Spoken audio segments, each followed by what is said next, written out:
It wasn't too long ago that I fell victim to an enormous amount of overbearing stress.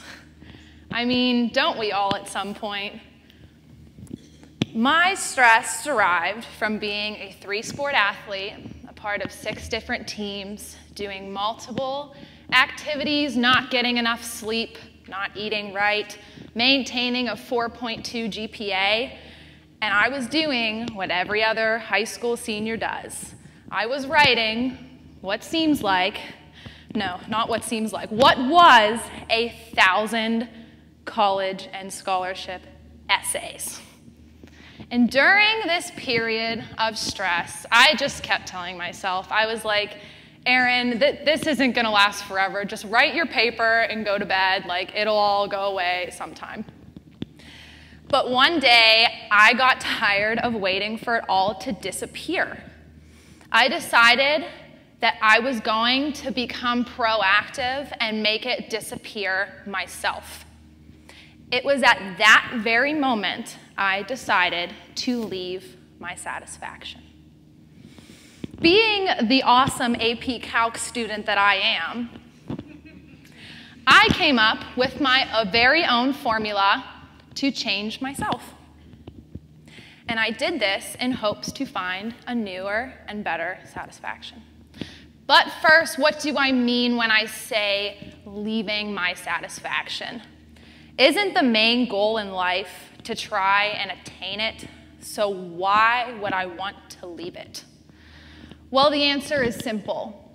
I found that I was forcing myself into being satisfied with the things in my life because being 17, I didn't think that I could change them. I was growing away from the things that used to bring me joy, and I was in denial about it. I didn't want to accept the fact that I wasn't meant to play sports for the rest of my life. I had the desire to be something more, to be something better, but I couldn't do this without accepting that there were things holding me back. And even though I wanted to play sports forever and I never want to leave this high school that I love, when I was going through this, I realized that just because I won't be doing something every single day of my life anymore doesn't make me love it any less. And just because I won't be coming to this building anymore doesn't make me love it any less. You can still love something if you don't do it every single day and if it doesn't bring you joy every single second. And that leads me to the first part of my formula. I subtracted from my life the things that were holding me back. Whenever you want to change yourself, you have to let go.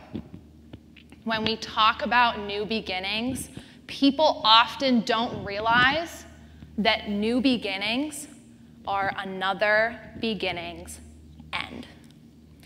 And though it breaks my heart that I'm sort of leaving my current life and that I may not talk to some people ever again after high school, but it was the right thing to do because in order to be that person that I want to be, I had to let some things go.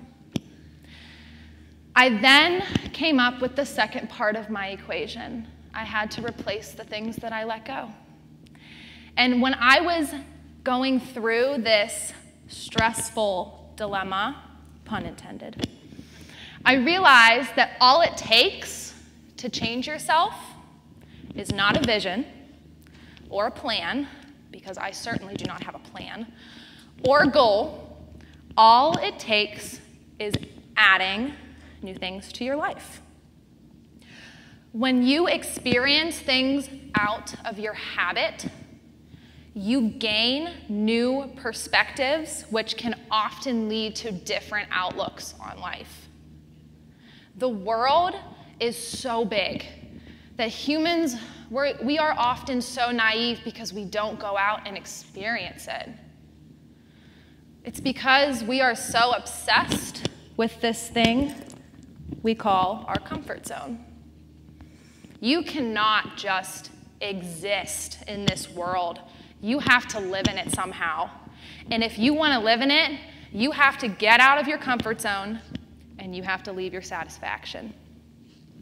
Nothing ever great happens when we're in here, so why are we all still living in it? My message may be cliche, but you only have one life. Go after change and embrace it. Take the leap of faith. You don't need a destination or a plan or any of that stuff to get on your way. You have to understand that there may be an overrated sense of satisfaction in your life, and you have to be willing to let go and try new things. You are given two options in this world. You can stay, or you can leave. You can stay in your comfort zone forever, and you'll be safe here. You can stay in it forever, and you can watch as everybody goes around you as they start getting on their way. Or you can leave. You can follow what may be the simplest formula ever created by a 17-year-old, and you can leave your comfort zone, and you can leave your satisfaction. So make the right choice. Thank you.